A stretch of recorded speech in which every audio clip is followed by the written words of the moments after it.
আসসালামু আলাইকুম। কি অবস্থা সবার? সবাই কেমন আছেন? আশা করি সবাই ভালো আছেন। আলহামদুলিল্লাহ আমিও ভালো আছি। সবাইকে রিজিন কুইনের স্বাগত। তো আজকে আমি নতুন একটা রেসিপি নিয়ে আপনাদের মাঝে চলে আসলাম। তো আজকে আমি বরবটি ভর্তা বানাবো, তাই ভাবলাম আপনাদের সাথেও একটু শেয়ার করি। এই গরমে যত ভর্তা, পাতলা করে ডাল, এগুলো খেলেই ভালো লাগে মাছ মাংস থেকে, তাই ভাবলাম যে ভর্তাটা বানাবো, আপনাদের সাথে একটু শেয়ার করি। তো এখানে আমি বরবটি সিদ্ধ করে নিয়েছি, এখানে পেঁয়াজ কুচি নিয়েছি, ধনেপাতা আর কয়েকটা শুকনো মরিচ ভেজে নিয়েছি। ফার্স্টে আমি শুকনো মরিচগুলো একটু শুকনো লবণ দিয়ে মেখে নিব। মরিচের যে এগুলো থাকে সেগুলো ফেলে দিচ্ছি।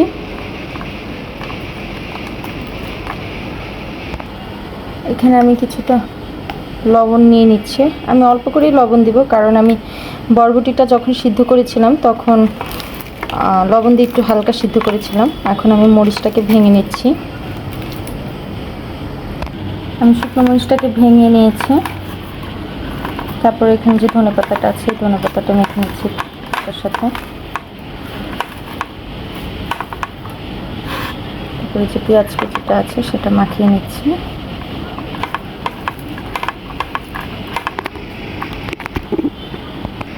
ভালো করে চটকে মাখতে হবে।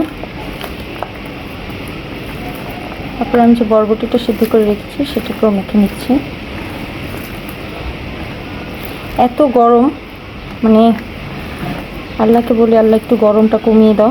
প্রচুর পরিমাণে গরম। এই গরমে কিন্তু মাছ মাংস খাওয়ার থেকে এরকম ভর্তা বানিয়ে যত শাকসবজি খাওয়া যায় তত ভালো। এটাকে ভালোভাবে চটকে নিচ্ছি। মাখানো হয়ে গেছে। এখানে আমি কিছুটা সরিষার তেল অ্যাড করে দিচ্ছি।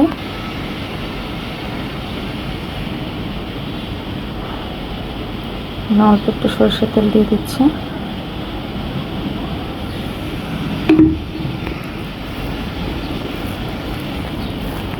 এতে দেখতেই পাচ্ছেন ভর্তাটা কতটা লোভনীয় হয়েছে, মাশাআল্লাহ।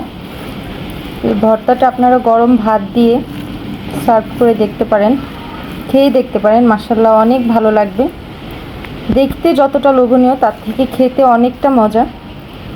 আমি সার্ভ করে দেখাচ্ছি আপনাদের। তারপরে এই তো আমার ভর্তাটা হয়ে গেছে। আপনাদের কাছে কেমন লাগলো অবশ্যই আমাকে কমেন্ট করে জানাবেন। এভাবে আমার ভর্তা খেতে, মানে পাটায় বাটার থেকে এভাবে হাতে মেখে খেলে অনেক ভালো লাগে। জানি না আপনাদের কাছে কতটা ভালো লেগেছে। যদি ভালো লেগে থাকে অবশ্যই ট্রাই করবেন এবং আমাকে কমেন্ট বক্সে জানাবেন, আমার পাশে থাকবেন। আর নিত্য নতুন ভিডিও পেতে অবশ্যই আমার চ্যানেলটা সাবস্ক্রাইব করে রাখবেন। তো আজকের ভিডিও এই পর্যন্তই। সবাই ভালো থাকবেন, সুস্থ থাকবেন। আল্লাহ হাফেজ।